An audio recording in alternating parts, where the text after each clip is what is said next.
नमस्कार दोस्तों, स्वागत है आपका सर्व ज्ञान एकेडमी के यूट्यूब चैनल पे। दोस्तों, आज की क्लास में हम बात करेंगे द्वंद्व समास के बारे में।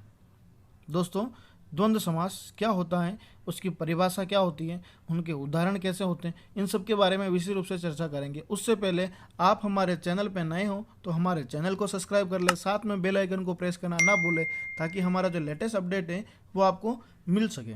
तो दोस्तों, बात करते हैं द्वंद्व समास के बारे में। तो दोस्तों, द्वंद्व समास का जो सूत्र है वो है उभय पदार्थ प्रधानो द्वंद्व। तो दोस्तों, यहाँ पे देखो, उभय उभय का अर्थ दे रखा दोनों। उभय का अर्थ क्या था? दोनों पदार्थ। उभय पद अर्थ प्रधानो द्वंद्व, अर्थात कि जहाँ पे दोनों पदों की प्रधानता हो। किसकी दोस्तों? दोनों पदों की। दोनों पद प्रधान होंगे तो वहाँ पे कौन सा समास होगा? द्वंद्व समास। ठीक है दोस्तों, इसको और भी अच्छे से समझते हैं। जब किसी सामासिक पद में दोनों पदों की प्रधानता प्रकट होती है तो वहाँ द्वंद्व समास होता है। ठीक है दोस्तों, दोनों पद की प्रधानता का मतलब कि कोई भी शब्द है, जैसे राम श्याम। तो दोस्तों, यहाँ पे राम और जो श्याम शब्द हैं, इसका समास विग्रह करोगे तो हिंदी में राम और श्याम, राम और श्याम। और संस्कृत में करोगे और को संस्कृत में च कहते हैं, तो क्या होगा? रामश्च, राम च, श्याम च। इस तरह से समास हुआ। तो दोस्तों, यहाँ पे दोनों पदों की प्रधानता है, उत्तर पद और पूर्व पद दोनों पद यहाँ पे प्रधान है। इस कारण से इसका नाम पड़ा द्वंद्व समास और इसका सूत्र है उभय पद प्रधानो अर्थ प्रधानो द्वंद्व। नेक्स्ट हम बात करते हैं चकार बहुलो द्वंद्व। और दोस्तों, इस समास में जो दूसरा नियम बनता है दूसरे सूत्र के अनुसार, चकार अर्थात जिन समास में विग्रह करने पर च शब्द की बार बार आवृत्ति हो, बहुलो मतलब कि बहुत बार आवृत्ति हुई हो, तो वहाँ पे वो द्वंद्व समास माना जाता है। तो दूसरा नियम क्या है कि द्वंद्व समास का विग्रह करते हुए च शब्द का प्रयोग किया जाता है। ठीक है दोस्तों, च शब्द का। ठीक है, और फर्स्ट नियम क्या है कि दोनों पद इसमें प्रधान होंगे, दोनों पद। ठीक है दोस्तों, नेक्स्ट बात करें। देखो, जैसे जब किसी सामासिक पद के विग्रह कार्य में प्रत्येक पद में च शब्द का प्रयोग किया जाता है तो वहाँ द्वंद्व समास माना जाता है। नेक्स्ट बात करते हैं दोस्तों, च के जो है ना, चार थे द्वंद्व। च के अर्थ में द्वंद्व समास होता है।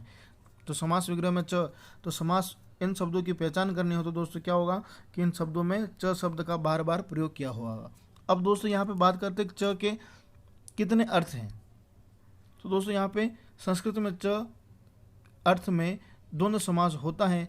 वहाँ पे इस च शब्द को निम्नलिखित चार अर्थ में ग्रहण किया जाता है, जैसे समुचय अर्थ में, अनवाचय अर्थ में, इतरेतर योग और समाहार। तो दोस्तों, यहाँ पे समुचय और अनवाचय जब शब्द होता तो वहाँ पे ये समास नहीं होता है इस अर्थ में, और इतरेतर और समाहार अर्थ में ये समास होता है। ठीक है, जैसे कि जहाँ समस्त पद, इतरेतर का अर्थ क्या होगा दोस्तों यहाँ पे कि जो समस्त पद हैं वो पृथक होते हुए भी इतरेतर योग हो जाता है, मतलब कि अलग अलग होने पर दोनों का योग, मतलब कि दोनों आपस में मिल जाते हैं। जिसका एक एग्जाम्पल है इतरेतर योग समास का, दव खदीरो, दव खदीरो। तो इसका समास विग्रह होगा धवश्च खदीरश्च। ठीक है, और समाहार, समाहार का अर्थ होता है समूह के अर्थ में। दोस्तों, क्या होता है? समूह के अर्थ में। ठीक है, तो ये समूह का अर्थ का भाव प्रकट करता है। जैसे इसका एग्जाम्पल है संज्ञा परिभाषाम, संज्ञा परिभाषाम। तो दोस्तों, इसका जो समास विग्रह होगा वो होगा संज्ञा च परिभाषा, संज्ञा च परिभाषा च तयो समाहार। दोनों, तयो का अर्थ हुआ दोनों का समाहार, मतलब कि दोनों का समूह, संज्ञा का और परिभाषा दोनों का समूह। नेक्स्ट हम बात करें दोस्तों द्वंद्व समास के भेद। द्वंद्व समास के दोस्तों तीन भेद मुख्य माने हैं। कौन कौन से? सबसे पहले बात करते हैं इतरेतर द्वंद्व समास। तो दोस्तों, इसको समझते हैं इतरेतर द्वंद्व समास क्या होता है। तो इतरेतर का अर्थ हुआ इतरेतर, जहाँ पे दोस्तों यहाँ पे गुण संधि हुई, इतर प्लस इतर, अ के बाद ई हो तो ए हो जाता है, इसलिए इतरेतर बना। तो इतर का अर्थ होता है अलग, क्या होता है दोस्तों, अलग। तो अलग अलग, इतरेतर, इतरेतर मतलब कि अलग अलग जब शब्द होंगे तो उनको जब सामासिक पद किया जाता है तो वो अलग अलग भाव की प्रधानता प्रकट करते हो, मतलब अलग अलग भाव प्रकट कर रहे, तो वहाँ पे इतरेतर समास होते हैं। सामान्य रूप से देखा जाए तो जब कोई सामासिक पद होगा द्वंद्व समास का युग, वहाँ पे दोनों पदों की प्रधानता अलग अलग होगी, तो वहाँ पे इतरेतर द्वंद्व समास होगा और उनके समास विग्रह करने के लिए च शब्द का प्रयोग किया जाएगा। और दोस्तों इसका तीसरा जो नियम है वो है कि जो शब्द आएगा वो अपनी विभक्ति के अनुसार प्रयोग किया जाता है। जैसे एग्जाम्पल समझते हैं, एक शब्द है लाभो, लाभो, यहाँ पे दो शब्द है लाभ और अलाभ, ठीक है। ये दोनों पदों की अलग अलग अर्थ प्रकट करते हैं। लाभ का एक प्राप्त करना, अलाभ का मतलब कि प्राप्त नहीं करना, दोनों की अलग अलग प्रधानता है। लेकिन जब ये सामूहिक रूप में समूह में आ जाते हैं, मिल जाते हैं, तब क्या होता है दोस्तों, च शब्द का इसका प्रयोग किया जाता है तो इसमें विभक्ति अलग। तो यहाँ पे देखो लाभो में ओ की मात्रा आई है, तो यहाँ पे दोस्तों लाभो है, ये शब्द रूप का प्रथमा विभक्ति का द्विवचन है। कौन सा वचन है, द्विवचन। क्यों है कि यहाँ पे दो शब्द लिए हैं, लाभ और अलाभ। अगर यहाँ पे तीन शब्द लेते हैं तो बहुवचन होता। तो इसका तीसरा नियम है कि ये जो शब्द होते हैं वो अपने विभक्ति के अनुसार, वचन के अनुसार चलते हैं। जैसे द्विवचन का है तो द्विवचन में और बहुवचन का है तो बहुवचन में, ठीक है दोस्तों। जैसे एक शब्द और है, शब्द देखते हैं इसका, कृष्ण अर्जुनो, शब्द है कृष्णा अर्जुनो। तो यहाँ पे दोस्तों 9 आया, तो यहाँ पे क्या हुआ कि ये द्वितीय विभक्ति का या प्रथमा विभक्ति का द्विवचन है। तो दोस्तों दोनों शब्द अलग है, कृष्ण और अर्जुन, दोनों पद अलग अलग हैं। कृष्ण अलग है, अर्जुन अलग है, लेकिन दोनों का अर्थ अलग अलग है, ठीक है। लेकिन इसका समास विग्रह करोगे जब किसका प्रयोग करोगे, च शब्द का प्रयोग करोगे, और ये दो है इस वजह से इसमें विभक्ति द्विवचन की लगेगी। ऐसे जैसे एक शब्द है कंद मूल फलानी, कंद मूल फलानी, तो यहाँ पे दोस्तों 3 शब्द आए, कंद मूल फलानी, तो यहाँ पे बहुवचन हुआ, तो इसका जो समास विग्रह करोगे क्या होगा, कंदम च, मूलम च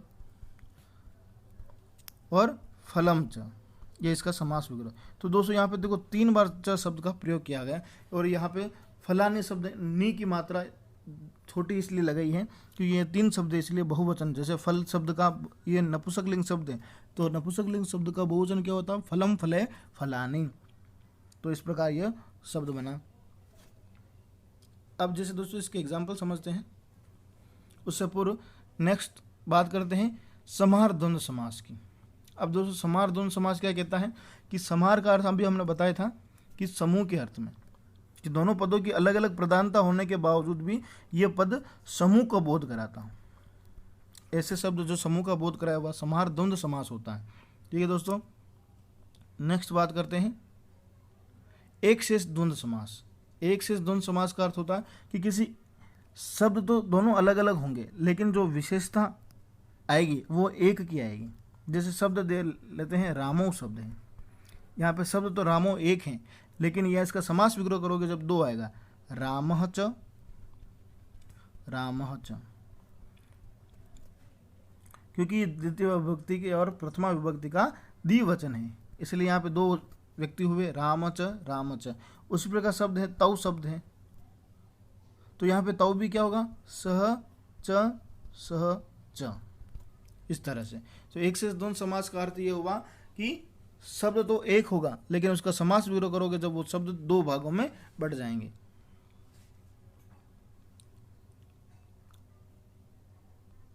नेक्स्ट है इतरेतर द्वंद्व समास। इसके एग्जाम्पल समझते दोस्तों जो अभी हमने पढ़ा है, देखते हैं इसके। इतरेतर का अर्थ हुआ अलग अलग होना, शब्द अलग अलग होंगे लेकिन जब सामूहिक रूप में जब उसका सामासिक पद करेंगे तो वो अपने प्रधानता अलग अलग प्रकट करेंगे लेकिन इसका जो अर्थ होगा वो एक होगा, ठीक है दोस्तों।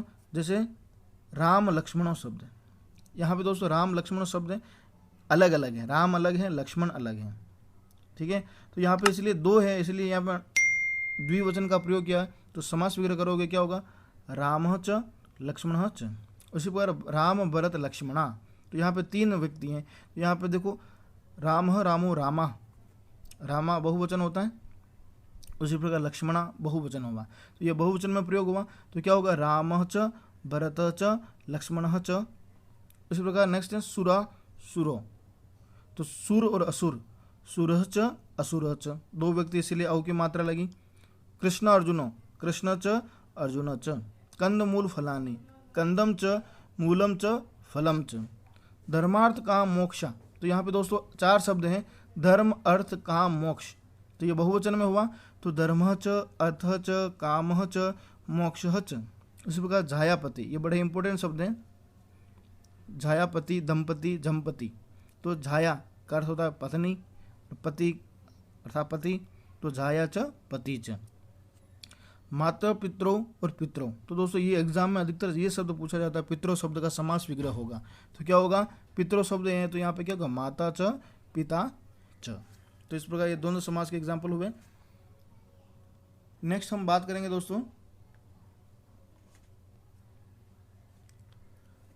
समाहार द्वंद्व समास की।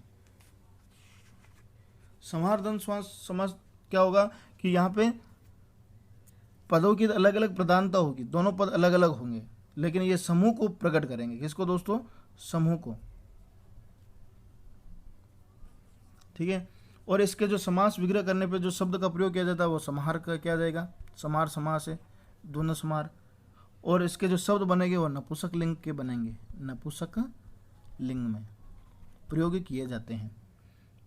जैसे एग्जाम्पल है, शब्द है दंतोष्ठ, शब्द है दंतोष्टम।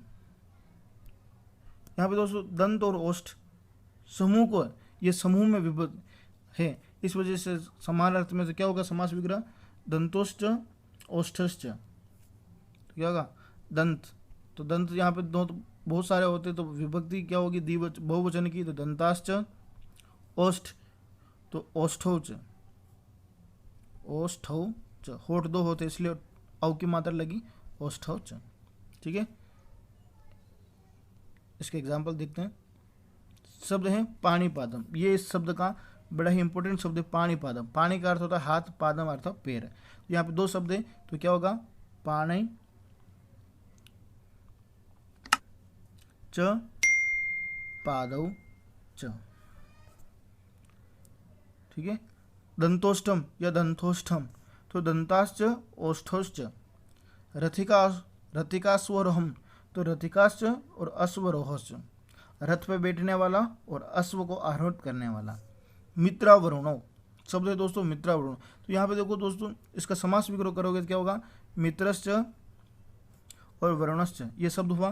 तो यहाँ पे देखो आ की मात्रा द्वंद्व, ये एक सूत्र है इसका, देवता द्वंद्वे, कि मित्र और वरुण देवता सूचक शब्दों के साथ में जब समास विग्रह किया जाता है तो यहाँ पे अनंग आदेश होता था पूर्व पद में, तो यहाँ पे मित्र में पूर्व पद मित्र है, मित्र वरुणों में, तो पूर्व पद में इस तरह में अनंग आदेश हो गए, अनंग आदेश हो गए आ हो जाएगा, तो शब्द क्या बनेगा मित्रा, तो मित्रा वरुणों। उसी प्रकार शब्द है विश्वामित्रो, तो विश्वश्च मित्रश्च। फिर नेक्स्ट शब्द है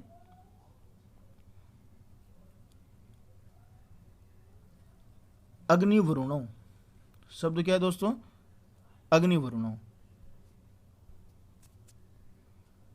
ठीक है। इसका समास विग्रह हुआ अग्निश्च वरुणश्च।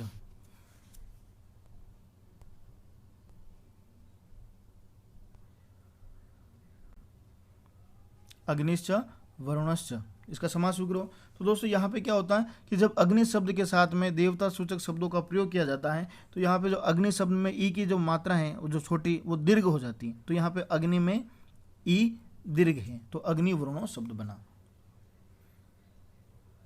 नेक्स्ट हम बात करते हैं एक शेष द्वंद्व समास की। दोस्तों एक शेष द्वंद्व समास अर्थात एक शेष रहता हो, क्या होगा दोस्तों, एक शेष रहता होगा, ठीक है।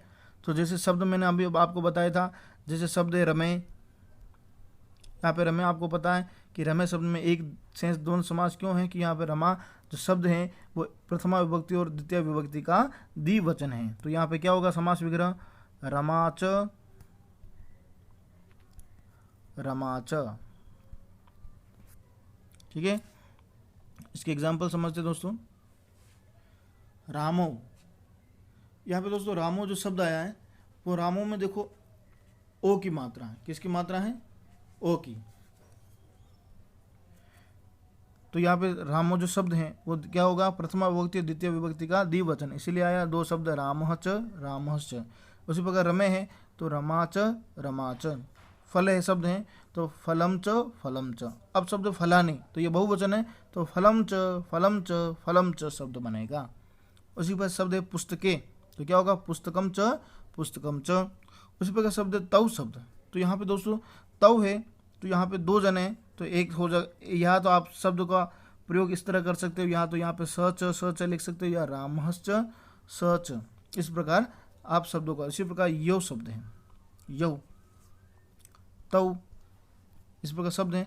तो इन शब्दों के भी जो समास विग्रह हो गया वो इसी प्रकार होगा रामश्च सहच।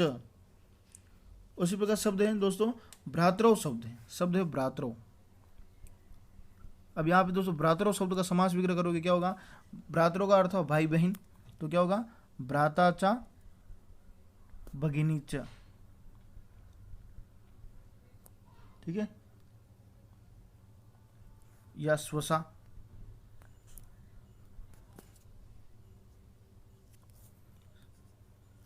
स्वसा जैसे उसी प्रकार शब्द पुत्रो तो क्या होगा? पुत्रश्च दुहिताश्च।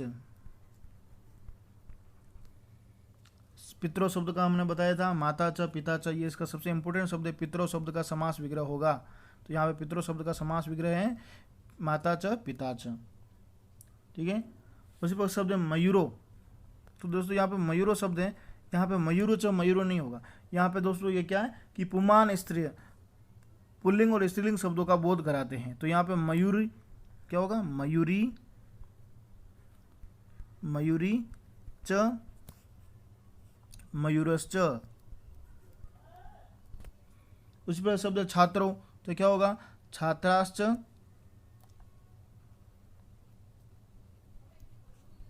छात्राश्च छात्र च। ठीक है दोस्तों हमारी वीडियो कैसी लगी कमेंट के द्वारा ज़रूर बताएगा। और आप हमारे चैनल पर नए हो तो हमारे चैनल को सब्सक्राइब करें, लाइक करें, शेयर करें। धन्यवाद।